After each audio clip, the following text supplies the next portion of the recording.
दोस्तों, जब बात देश की सबसे बड़ी अदालत की आती है, अगर देश की सबसे बड़ी अदालत ही आपका साथ दे रही है तो फिर टेंशन आपको क्यों लेनी है? बिल्कुल भी नहीं लेनी है, क्योंकि माननीय सुप्रीम कोर्ट देश की सबसे बड़ी अदालत है और इस अदालत का जो भी फैसला आता है वो सर्वमान्य होता है, यानी कि सभी को मानना पड़ता है और इसके अकॉर्डिंग ही सभी कोर्टों का प्रोसीजर चलता है। तो यहाँ पे जब माननीय सुप्रीम कोर्ट आपका साथ दे रही है, आपके पक्ष का जजमेंट दे रही है, तो आपको इसका पूरा फायदा उठाना चाहिए। देखो, सबसे बड़ी प्रॉब्लम हस्बैंड यानी कि पति के सामने क्या आती है कि उनकी पत्नी उनको डाइवोर्स नहीं देती है, या फिर उनका केस काफ़ी लंबे समय से चला होता है, काफ़ी साल गुजर रहे होते हैं, काफ़ी सारे केसेस एक दूसरे के ऊपर चलते रहते हैं, पर यहाँ पे दोनों का समाधान नहीं निकल पाता है, दोनों अलग नहीं हो पाते हैं, दोनों साथ में भी नहीं रह पाते हैं। तो ऐसी एवज के अंदर दोनों का एक रास्ता माननीय सुप्रीम कोर्ट ने निकाला है। 1 तारीख के अंदर डाइवोर्स लेने का तरीका बताया है। और अगर आप नीचे कोर्ट से भी डाइवोर्स लेना चाहते हैं तो नीचे कोर्ट के अंदर, जैसे आप फैमिली कोर्ट वगैरह के अंदर केस फाइल करते हैं डाइवोर्स का, तो वहां से भी आप बिल्कुल 1 तारीख के अंदर डाइवोर्स ले सकते हैं। तो माननीय सुप्रीम कोर्ट का स्पेशल फैसला कौन सा है, इसी की जानकारी इस वीडियो के अंदर मैं आपको बताने वाला हूँ। वीडियो बहुत ही महत्वपूर्ण है, इसकी पूरी जानकारी आपको इस वीडियो के अंदर मिलेगी। पर आपको करना क्या है, वीडियो को बिल्कुल अंत तक देखना है, तभी पूरी जानकारी समझ में आएगी। क्योंकि आपको अच्छे से पता है कभी भी आधे अधूरे वीडियो से जानकारी समझ में नहीं आती है, इसलिए पूरी जानकारी के लिए वीडियो को बिल्कुल अंत तक देखना होता है। और ये आपका अपना चैनल है, इसको अगर आप अब तक सब्सक्राइब नहीं करे हैं तो पहले इसको सब्सक्राइब भी कर दीजिए, तो साथ में बेल आइकन को भी दबा दीजिए। तो चलिए शुरू करते हैं। तो वेलकम दोस्तों, मैं हूं आपको अपना एडवोकेट जितेंद्र। दोस्तों, बहुत से मामलों के अंदर ये देखने को मिलता है कि पति पत्नी के काफी सालों से काफी सारे केसेस एक दूसरे के ऊपर चल रहे होते हैं। अब यहाँ पे दोनों अगर अलग होने की सोचते हैं तब भी वो अलग नहीं हो पाते हैं। जैसे वो दोनों अगर क्लियर करके आए हैं कि वो अलग होंगे, उनके सारे केस एक दूसरे के ऊपर नहीं चलने चाहिए। बच्चे को लेकर वो क्लियर कर चुके हैं कि बच्चा किसके पास में रहेगा अगर उन दोनों के बच्चा है। वो मेंटेनेंस एलिमनी को लेकर भी क्लियर कर चुके हैं कि वो कितना क्या पैसा वैसा देंगे एक दूसरे के प्रति, जो भी उनका पैसा वैसा हिसाब किताब है वो सब कुछ वो क्लियर कर चुके हैं। या फिर वो एक दूसरे को डाइवोर्स नहीं देना चाहते हैं, तो ऐसी एवज के अंदर क्या कर सकते हैं, माननीय सुप्रीम कोर्ट जा सकते हैं और वहां पे वो बता सकते हैं कि अब उनकी शादी के अंदर कुछ भी नहीं बचा है, यानी कि शादी बनना अब पॉसिबल नहीं है। शादी का मतलब क्या होता है, पति पत्नी एक दूसरे के साथ में रहे, एक दूसरे के सुख दुख के अंदर एक दूसरे का साथ दे।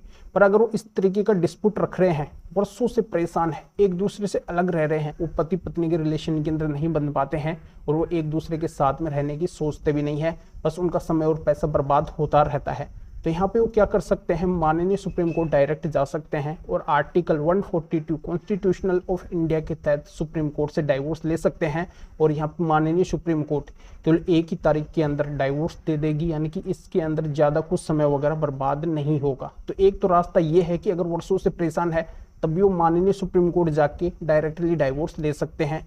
अगर उनकी शादी को ज़्यादा टाइम नहीं हुआ है, जैसे कानून के मुताबिक 1 साल तक उनकी शादी को होना जरूरी है, या फिर उनको 1 साल तक अलग रहना जरूरी है अगर उनकी शादी हुई है और वो अगर डाइवोर्स लेने की सोच रहे हैं तभी वो डाइवोर्स ले सकते हैं, अन्यथा 1 साल से पहले वो डाइवोर्स नहीं ले सकते हैं। पर माननीय सुप्रीम कोर्ट जाके अगर वो बताते हैं कि उनकी शादी फ्रॉड से हुई है, धोखे से हुई है, चीट तरीके से हुई है, उनको पसंद नहीं था या फिर पसंद नहीं थी, एक गलत तरीके से उनकी शादी हो गई है, तो माननीय सुप्रीम कोर्ट जाके इस तरीके से वो 1 साल से पहले भी अपनी शादी को खत्म करवा सकते हैं। माननीय सुप्रीम कोर्ट के तहत वो आर्टिकल 142 के तहत डाइवोर्स ले सकते हैं। तो ये माननीय सुप्रीम कोर्ट से एक आसान रास्ता निकला है।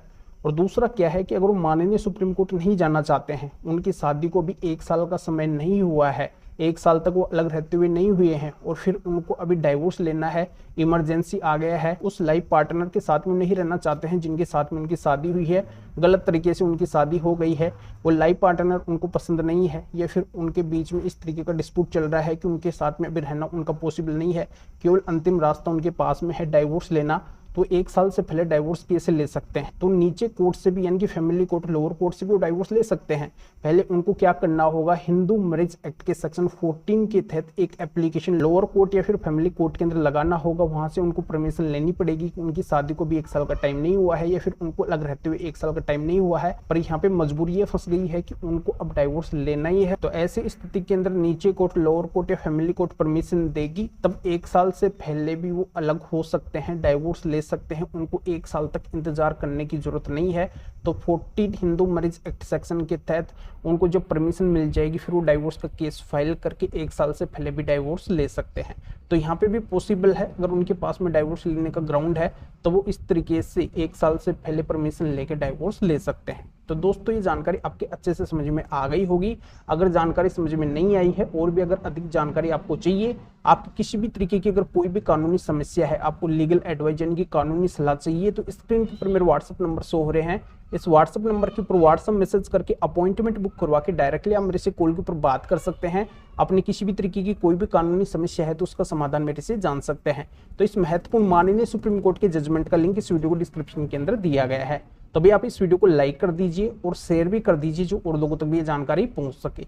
तो वीडियो देखने के लिए आप सभी का बहुत बहुत धन्यवाद।